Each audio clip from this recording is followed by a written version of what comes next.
These are 23 insane records you will never see ever again. There are many different ways to set a record and leave your mark in the Guinness World Records book, but there are only a special few that really push the boundaries of what's humanly possible. These are only the most shocking and the most genuinely breathtaking achievements, the records that may never be broken ever again. Ready to take a look? Let's get it on!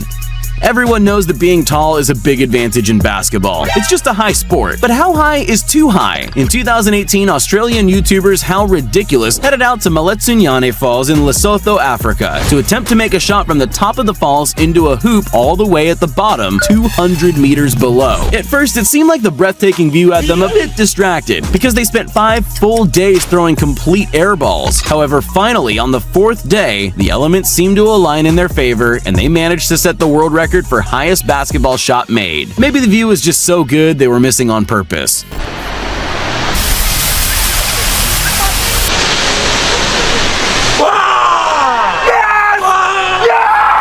It seems there's always a way to take something extreme to the next level. Bosnian teenager Karim Ahmetspahic proved that in a big way. He holds a strangely impressive Guinness World Record for the most concrete block smashed with his head. You would think one would be enough, but not for him. The then 16-year-old took this really seriously and somehow managed to destroy 111 concrete blocks in just 35 seconds with his skull inexplicably still intact. That's 111 more blocks than any of us could destroy with our heads, so you better bow down to this black belt.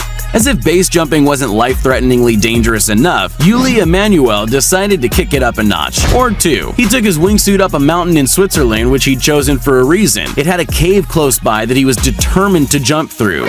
You'd expect a base jumper to choose a cave a lot wider than this one, though. This is in fact the smallest hole any base jumper has ever flown through, and it's an unnaturally dangerous stunt. But he was determined, and he somehow achieved his impossible goal, base jumping through a gap only 8.5 feet wide.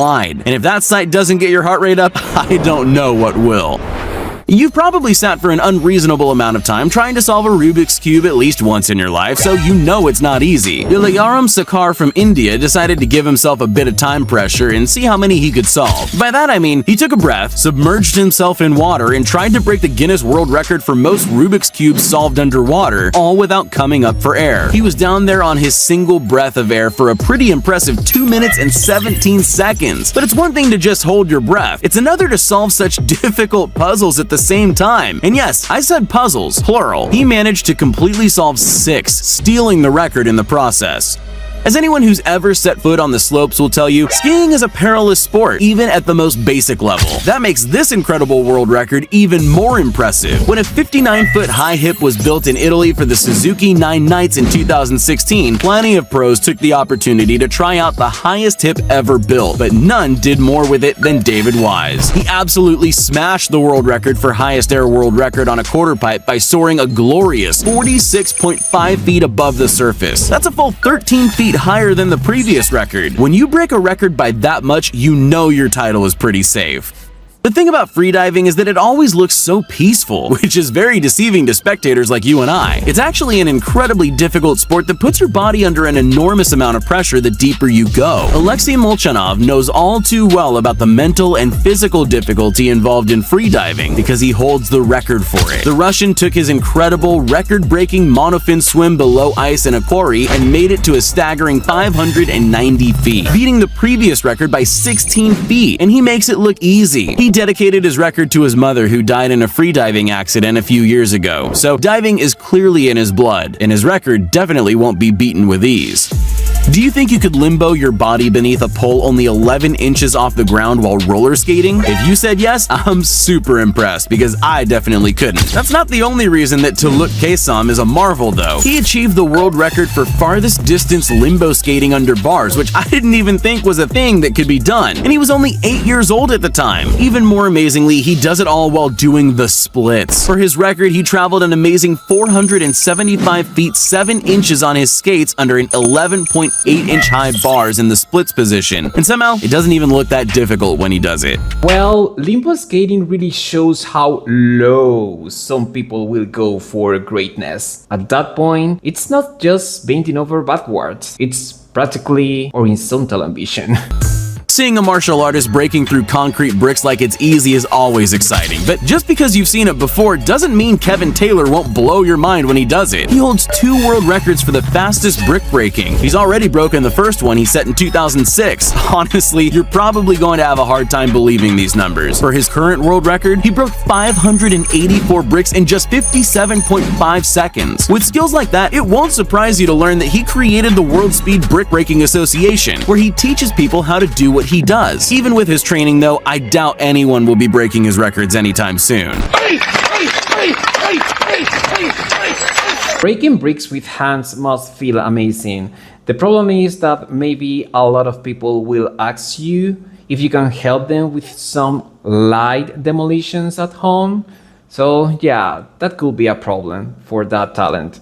If there's one thing that's going to get your heart rate up, it's a speed record. Combine that with a gravel mountain slope and you'll have people on the edge of their seats. Max Stockel already had the world speed record for cycling downhill, but he clearly thought he could step it up a notch. He was right. He found a mountain in Chile's Atacama Desert with a 45-degree slope and took his Mondraker bike and helmet he made himself with him to his specially chosen slope. And he chose wisely. He broke his own speed record by clocking just over 104 miles per hour, a speed he reached after only 11 seconds. Now that's how you ride a bike. Oh come on, he wanted to reach the speed of sound. Even if he get burned himself, he doesn't care. He's a guy who wants to achieve those great things. I respect him for that. If that wasn't enough to satiate your craving for watching people perform an impressive skill in a harsh environment, then have another. John Farnworth holds a surprising number of world records involving his skills with a football, but his new one is seriously impressive. He took his football out to the Sahara Desert, one of the most unforgiving places on earth, to attempt the record for crossing the entire Sahara Desert while keeping a football under control the whole way. All of this, of course, taking place over a 7-day period. And it was harder than expected because not only did he have the searing desert heat to contend with, but strong winds too, which isn't helpful when you're trying to juggle a football. But he didn't let it stop him, and he managed to set a probably unbeatable record by covering 2,500 miles. Bro, come on, this guy is raising the bar too much. I only can do 1 or 2 of those tricks in football. No, dude, you are leaving us, the normal guys, the average guys, as idiots. So come on, that's why I don't like these guys, because they raise the bar too much. Sometimes the more you look at something, the more impressive it gets. This record is definitely one of those. This insane tandem jump by a snowmobile and motorcycle over 300 feet of water happened in San Diego back in 2011. And while only one of the records still stands unbroken today, they were both a spectacle to see when it happened. So who holds the record? Robbie Madison or Levi Lavallee? It's Lavallee on his snowmobile with the unbelievable 412-foot 6-inch jump across the foggy water gap. With a distance like that, it's no wonder it's still unbroken all this time later. It's really going to take a lot of nerves and some incredible luck to beat it.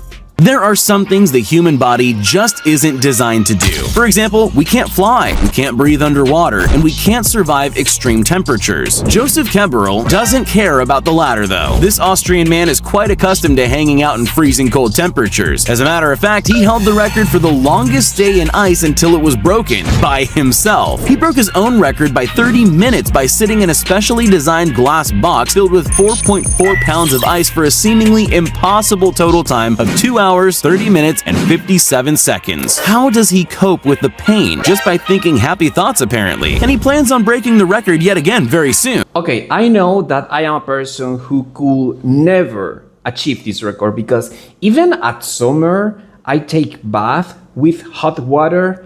Even if there are other 80 degrees, I don't care. I take hot water bath. So I know that I couldn't take this record. I know for sure.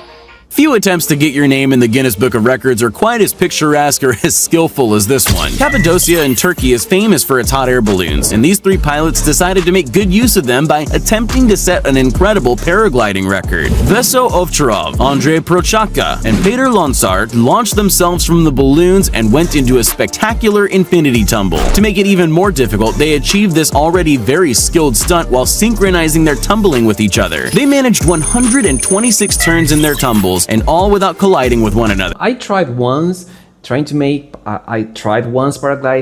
and I was so scared because I thought it was going to be very, very, very terrifying, but it's not. It's very relaxing. And when you finish the paragliding paragliding into the air, you know.